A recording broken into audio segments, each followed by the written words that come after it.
গোত্র দিয়ে আমি তোমাকে রেখে চলে আসব, একবারও তোমার দিকে আমি খারাপ নজরে তাকাবো না, কারণ আমি মুসলমান, একমাত্র আমি ভয় করি আমার আল্লাহকে। আল্লাহু আকবার। যাদের হৃদয়ে আছে আল্লাহর ভয়, তারা কভু পথ ভুলে যায় না।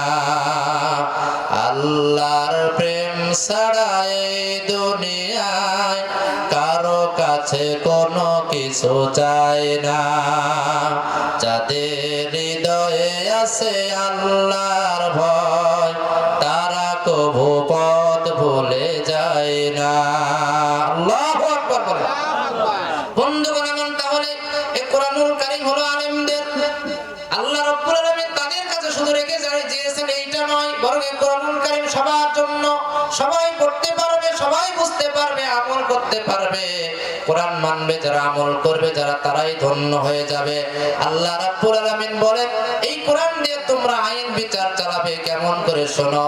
আল্লাহ রাব্বুল আলামিন ডাক দিয়ে বলছেন, আস-সারিকু ওয়াস-সারিকাতু ফাকতাহু আইদিয়াহুমা। চোর আর চোরনি যদি চুরি করে দুনিয়াতে, চুরি যদি কেউ করে, তাহলে তার বিচার করতে হবে কিনা বলেন? চোর ধরা পড়েছে, বিচার হবে কিনা? আল্লাহ রাব্বুল আলামিন বলেন আমার কোরআন কেমন আইনের কিতাব, বিচারের কিতাব, শুনে না। চোর যদি ধরা পড়ে, চোর হোক, মহিলা হোক আর পুরুষ হোক, কি বিচার হবে আমি আল্লাহ কোরআনে আইন দিয়ে দিলাম। আস-সারিকু ওয়াস-সারিকাতু ফাকতাহু আইদিয়াহুমা। চোর আর চোরনি যদি ধরা পড়ে, নারী আর পুরুষ যেই চোর হোক না কেন, চোরের শাস্তি হলো তার হাত কেটে দিতে হবে। এই আইন বলেন তো কার? চোর চুরি করলে কি করতে হবে? জরিমানা করে ছেড়ে দিতে হবে নাকি? ওকে একটু জুতার বাড়িটা দিয়ে ছেড়ে দিতে হবে নাকি? কি করতে হবে? আল্লাহর আইনে চোর যদি চুরি করে, নির্দিষ্ট পরিমাণের চুরি হলে ওকে হাত কেটে দিতে হবে। কথা বলেন ঠিক কিনা? তাহলে বন্ধুগণ, যদি এই আইনটা আমাদের দেশে থাকতো, চোর চুরি করলে সঙ্গে সঙ্গে ওকে ধরা হবে, সাক্ষ্য প্রমাণে প্রমাণিত হয়ে গেল, হাত কেটে দাও, তাইলে কি আর চুরি হতো? চুরি আর হতো না, ডাকাতি হতো না, ছিনতাই হতো না। বরং মানুষ কারো পকেটের দিকে তাকানো তো দূরে থাক, মানুষ কারো অন্যায় করতো না, চুরি করতো না। গত মাসের 19 তারিখ বলতে কষ্ট হয়, নরসিংদী থেকে মাহফিল করে আমি ফিরে আসছিলাম, ঢাকায় ট্রেনে উঠেছি, একটু উঠে বসে আছি, মোবাইলটা হাতের মধ্যে আছে, নতুন মোবাইল, প্রায় 20,000 টাকার মতো দাম। ফট করে ট্রেনের এই পাপ থেকে এসে টান দিয়ে নিয়ে চলন্ত ট্রেন থেকে নেমে চলে গেল। কিছুই করার ক্ষমতা আমার নাই। চলে আসলাম, হাই হাই দুঃখ নিয়ে, আল্লাহ কি হয়ে গেল? চলন্ত ট্রেনের মধ্যে মোবাইল চুরি করে নিয়ে যায়, মানি ব্যাগ চুরি করে নিয়ে যায়, স্বর্ণ অলংকার চুরি করে নিয়ে যায়। এই হলো বাংলাদেশ, ঠিক কিনা? যদি এই আইনটা থাকতো, চোর চুরি করলে ধরা পড়লে ওই হাইকোর্টের সামনে দাঁড় করানো হবে, সারা পৃথিবীর মিডিয়াগুলো সামনে নিয়েছে, একটা চোরের যদি হাত কেটে দেওয়ার আইন করা হতো, এই কবজি পর্যন্ত যদি একটা চোরের হাত কেটে দেওয়া হতো, 24 ঘন্টার মধ্যে বাংলাদেশ থেকে চুরি ডাকাতি ছিনতাই রাহাজানি বন্ধ হয়ে যেত। কথা বলেন ঠিক কিনা? কিন্তু এই আইন কি আছে? এই আইন নাই বলে চুরি ডাকাতি হয়, সব ছিনতাই হয়। আরেকদল মানুষ আছে বলে হুজুর এটা তো মধ্যযুগীয় আইন, চোরের হাত কাটা, এগুলো আমরা মানি না। যারা মানে না বলবে দেখবেন ম্যাক্সিমাম হলো চোর টাইপের, ঠিক কিনা বলেন? এই জন্য ওরা চায় না যে চোরের আইন বাস্তবায়ন হোক, কারণ যদি চোরের হাত কাটার আইন বাস্তবায়ন হয়ে যায়, এক নম্বরে চোর দুর্নীতিবাজ, রাষ্ট্রের টাকা মেরে খেয়ে যারা বিদেশে বেগম পাড়া করে তুলেছে, রাষ্ট্রকে যারা ঋণের বোঝা চাপিয়ে দিয়ে দিল্লিতে মামুর বাড়িতে চলে গেছে, এক নম্বরে এদের হাত কাটা হতো। কথা বলেন ঠিক কিনা? এই জন্য এরা আইন চায় না, এরা বলে এগুলো মধ্যযুগীয় আইন। অথচ হাদিসের পাতা খুলে দেখেন, প্রত্যেকটা হাদিসের কিতাবের মধ্যে একটা অধ্যায় আছে যার নাম হলো বাবুল ইমারতি ওয়াল কদা, বিচার ফায়সালা, রাষ্ট্রীয় আইনের বিধানের কিতাব অধ্যায়। এই মুসলিম শরীফের হাদিসের মধ্যে আল্লাহ রাসূল সাল্লাল্লাহু আলাইহি সাল্লামের যুগের একটা ঘটনা এসেছে। আন্না মাখজুমান, একজন মাখজুমি গোত্রের নারী ধরা পড়ে গেল চুরির অপরাধে। কুরাইশ গোত্রের কোন মাখজুম একটা শাখা গোত্র, এই গোত্রের একজন নারী যার নাম ছিল ফাতিমা। বলেন কি নাম? ফাতিমা কার নাম বলেন তো? ফাতিমা কার নাম? রাসূলুল্লাহ সাল্লাল্লাহু আলাইহি ওয়াসাল্লামের মেয়ের নাম হলো ফাতিমা। এই মেয়ের নামও ফাতিমা। এই মেয়েটাও কুরাইশ গোত্রের বনু মাখজুমের শাখা গোত্রের মহিলা ফাতিমা। চুরি করলো, ধরা পড়ে গেল। আল্লাহ রাসূল বলে দিলেন, ওর আইন হলো ওর হাত কেটে দিতে হবে। সাহাবায়ে কেরাম বলল, ইয়া রাসূলুল্লাহ কেমন হয়ে গেল? এটা একটা মহিলা মানুষ, এই মহিলার যদি হাত কেটে দেওয়া হয় আর কেউ কি এই মহিলাকে বিয়ে করবে? যে সুন্নি ছিল ওরে তো বিয়ে করা যাবে না। আর যদি এই মহিলার হাত কাটা হয়, ইয়া রাসূলুল্লাহ আপনারই বংশ কুরাইশ বংশের একটা দুর্নাম হয়ে যাবে। কাজে কোনোভাবে কি একটু সুপারিশ করে এর হাত কাটা বন্ধ করা যায় কিনা? কোন সাহাবী রাসূলের কাছে যাওয়ার সাহস পাচ্ছেন না। সাহাবায়ে কেরাম পরামর্শ করে ওসামা বিন যায়েদকে রাসূলের পালক পুত্র সন্তান নাতিকে রাসূলের কাছে পাঠিয়ে একটু মীমাংসা করার চেষ্টা করলো, পার্সিয়ালিটি করার চেষ্টা করলো। ওগো ওসামা, যাও তুমি রাসূলের নাতি, রাসূলকে একটু অনুনয় বিনয় করে বলো, ইয়া রাসূলুল্লাহ এ তো মহিলা মানুষ, একে কি একটু হাত কাটার আইন থেকে ছাড় দেওয়া যায় কিনা? আল্লাহ রাসূল কথাটা শুনে রাসূলের চেহারা লাল হয়ে গেল। আল্লাহ রাসূল খতিব হয়ে মিম্বরে দাঁড়িয়ে গেলেন। সাহাবায়ে কেরামদের ডাক দিয়ে বলেন, সাহাবীরা শোনো শোনো, তোমরা কে যে এই প্রস্তাবটা আমার কাছে পাঠিয়েছো শোনো। তোমাদের আগের যুগে আল্লাহ রাব্বুল আলামিন যাদেরকে ধ্বংস করে দিয়েছেন দুনিয়া থেকে, ওদের অপরাধ ছিল একটাই, যখন ওদের মধ্যে কোনো ধনী নেতৃস্থানীয় কোনো ব্যক্তি অপরাধ করত তাকে কিছুই বলতো না। আর গরিব আর দুর্বল লোক যখন অপরাধ করত ওর পিঠের মধ্যে ডান্ডা লাগাইতো। এই অপরাধ করার কারণে আল্লাহ রাব্বুল আলামিন ওই জাতিকে ধ্বংস করে দিয়েছেন। বলেন নাউজুবিল্লাহ। শোনো রে সাহাবীরা, তোমরা শোনো, লাউ আন্না ফাতিমা বিনতে মুহাম্মদ সারাকাত লাকাতাতু ইয়াদাহা। আজকের এই চুরের ঘটনা যেই মহিলা করেছে ওর নাম ফাতিমা। ওই ফাতিমা যদি কুরাইশ গোত্রের ফাতিমা না হয়ে আমি রাসূলের নিজের মেয়ে ফাতিমাও হতো, আর যদি প্রমাণ হয়ে যেত সে চুরি করেছে, এক মুহূর্ত আমি রাসূল দেরি করতাম না। আমি বিশ্বনবী মদিনা রাষ্ট্রপতি, আমি নিজে লাকাতাতু ইয়াদাহা, তার নিজের হাত আমি নিজেই কেটে দিতাম। বলেন আল্লাহু আকবার। এই হলো ইসলামের বিচার ব্যবস্থা, এই হলো ইসলামের আইনের অবস্থা। আল্লাহ রাব্বুল আলামিন বলেন, আমার আইনের সামনে কোনো ছাড় নাই, আমার আইনের সামনে কারো কোনো সুপারিশ চলবে না, কোনো কিছুই চলবে না। আর বাংলার জমিনে যদি আল্লাহর এই আইনগুলো বাস্তবায়ন করা হতো, আল্লাহ রাব্বুল আলামিন বলেন দেশের মধ্যে কোনো অশান্তি থাকতো না, সকল মানুষ শান্তির ঠিকানা খুঁজে পেত। বলেন ঠিক কিনা? বন্ধুরা আমার, আমাদের দেশে কি চুরি কি আর কম হয়েছে? চুরি মানে কি পুকুর চুরি তো দূরের কথা, সাগর চুরি হয়ে গেছে। সারা পৃথিবীর মধ্যে ইতিহাস সৃষ্টি করেছে এরা, বাঙালি দুর্নীতির চ্যাম্পিয়ন হয়ে। কথা বলেন ঠিক কিনা? আর রাষ্ট্রের টাকা পয়সা মেরে খেয়ে বিদেশে বেগম পাড়া করে তুলেছে, আর বাংলাদেশকে ফকির করে করে ঋণের বোঝা দিয়ে তাদেরকে গরিব করেছে। এক সালমানের রহমান দরবেশ বাবা যেই পরিমাণ ব্যাংক লুট করেছে, ওই টাকা দিয়ে 14টা পদ্মা সেতু বানানো সম্ভব। চিন্তা করেন, প্রধানমন্ত্রীর যিনি একজন কর্মচারী, সে গর্ব করে বলে যে আমি 1000 কোটি টাকার মালিক, প্লেনে চড়ে ঘুরে বেড়াই। তাহলে ওনার বড়দের, এই ছোটদের যদি এই অবস্থা হয়, তাহলে বড়রা কি করেছে আমাদের দেশে, এটা টের পাচ্ছেন না আপনারা?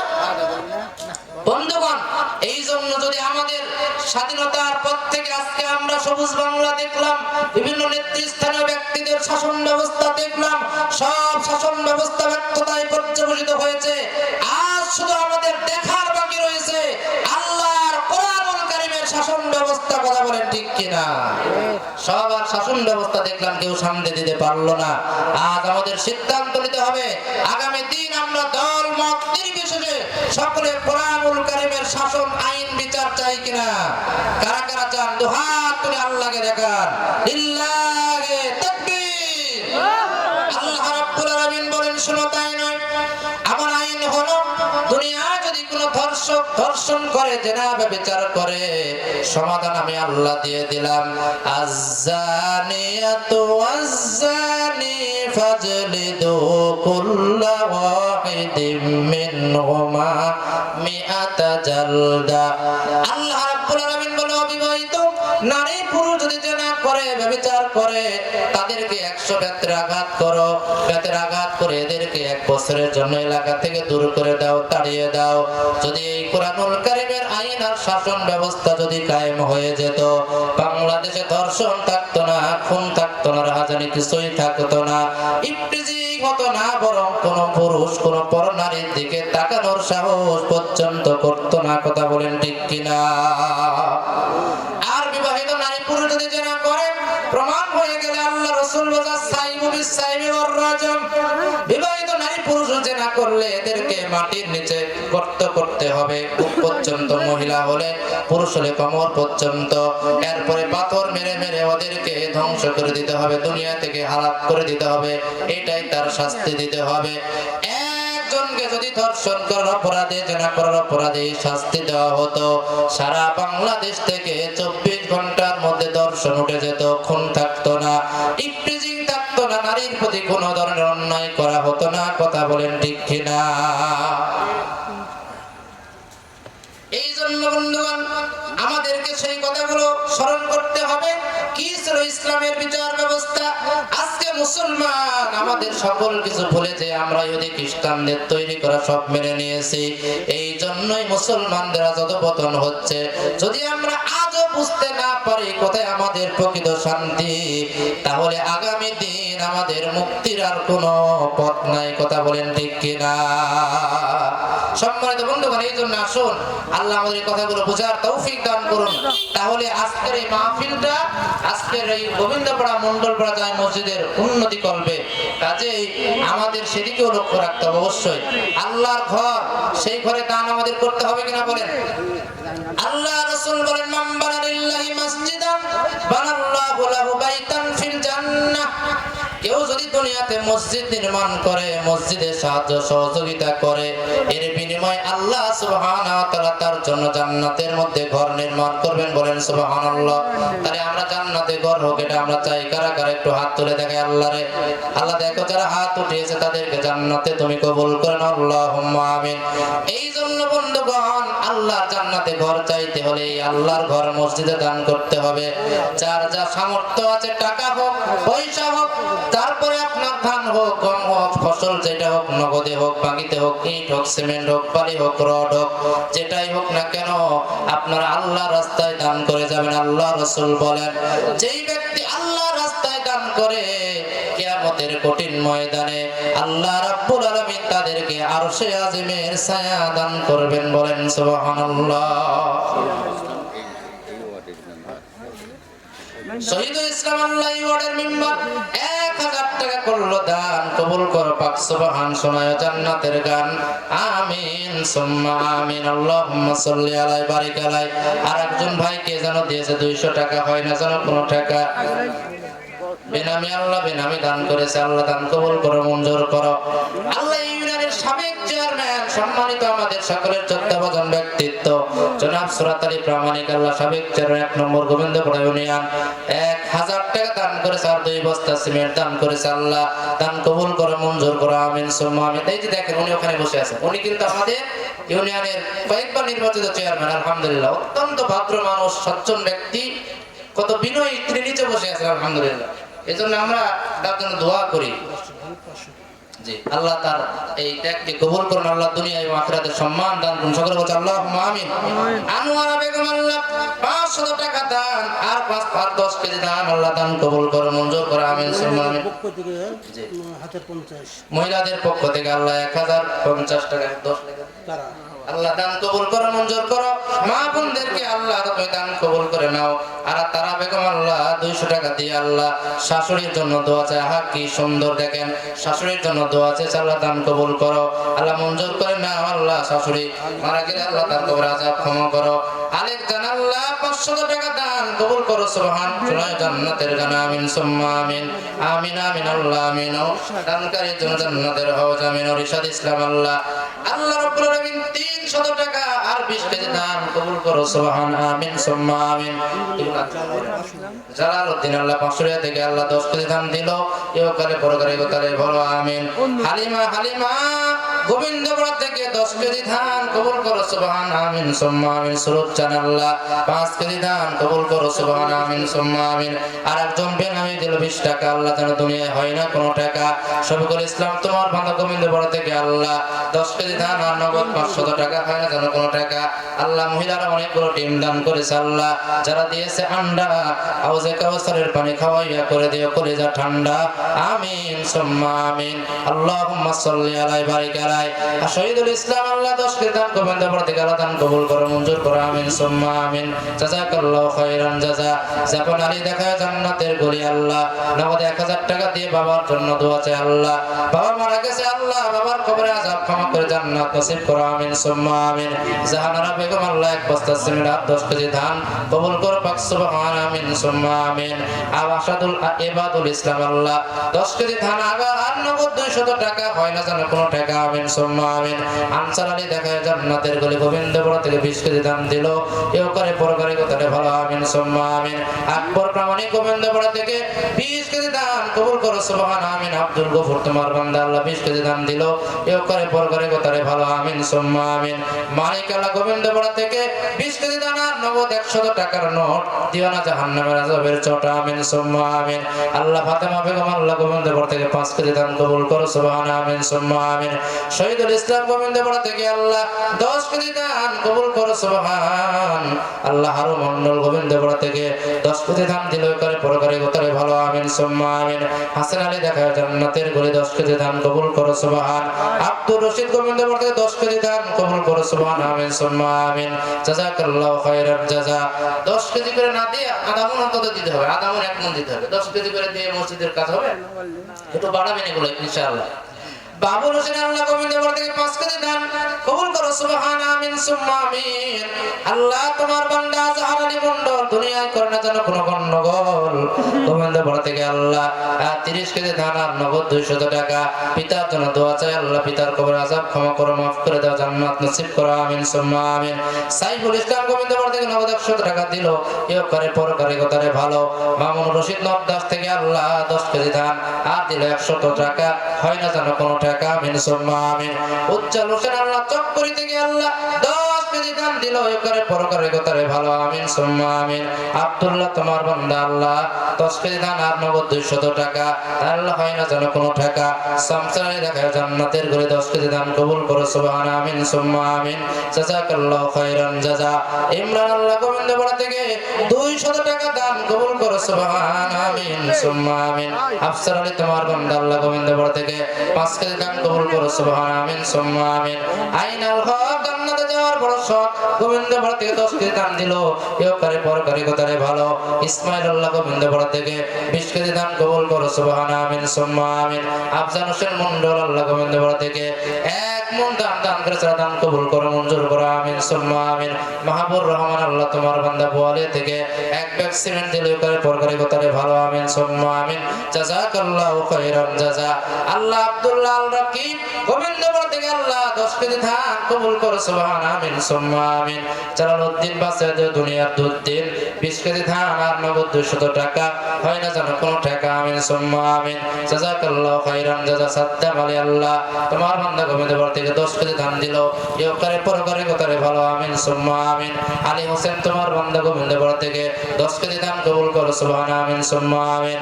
মিলন আল্লাহ তোমার বান্দা গোবিন্দপুর থেকে 200 টাকা দান কবুল করো সুবহান আমিন সুম্মা আমিন। আবুল হোসেন আল্লাহ তোমার বান্দা 10 কেজি দান কবুল করো সুবহান আমিন সুম্মা আমিন। আব্দুল হান্নান গোবিন্দপুর থেকে আল্লাহ নগদ 100 টাকা আর 20 কেজি দান কবুল করে নেন আমিন সুম্মা আমিন। জাযাকাল্লাহু খাইরান জাযা। সেকেন্দার আল্লাহ গোবিন্দপুর থেকে 20 কেজি দান দিল, এও করে পরকারে কথারে ভালো আমিন সুম্মা আমিন। বয়নউদ্দিন আল্লাহ গোবিন্দপুর থেকে 10 কেজি দান আর নগদ 200 টাকা, আল্লাহ হয় না যেন কোনো টাকা আমিন সুম্মা আমিন। জালালউদ্দিন তোমার বান্দা আল্লাহ আর 20 কেজি দান দিল, আর নগদ 100 টাকার নোট, আল্লাহ দিও না শান্তিদের কোনো চোট আমিন সুম্মা আমিন। দান কবুল করো না আমিন সুম্মা আমিন। কোহিনুর বেগম আল্লাহ নাড়াপাড়া থেকে আল্লাহ নগদ 5 500 টাকা দান কবুল করো সুবহান আমিন সুম্মা আমিন। হক সাহেব আল্লাহ বোয়ালিয়া থেকে 10 কেজি দান কবুল করো সুবহান আল্লাহ আল্লাহ। তোমার বান্দারা কি বলে ইসলাম আল্লাহ গোবিন্দপুর থেকে 10 কেজি দান দিল, ইয়ে করে পরকারে গোতরে ভালো আমিন সুম্মা আমিন। আব্দুল গফুর আল্লাহ তোমার বান্দা সোলাকুড়া পীরের পক্ষ থেকে 500 টাকা আল্লাহ দান করেছেন, কবুল করো মঞ্জুর করো আমিন সুম্মা আমিন। জাযাকাল্লাহু খাইরান জাযা। লাইব্রেরি থেকে জান্নাতের গলি 10 কেজি দান আর নগদ 100 টাকা, হয় না জানো কোনো টাকা আমিন সুম্মা আমিন। মনসুর রহমান আল্লাহ সর্দার, মনসুর সর্দার আল্লাহ এইরকম লোকের বেশি দরকার, 10 কেজি ধান আর 100 টাকা দান আল্লাহ দান কবুল করো মঞ্জুর করো আমিন সুম্মা আমিন। জাযাকাল্লাহু খাইরান জাযা। লালু আল্লাহ তোমার বান্দা আল্লাহ গোবিন্দপুর থেকে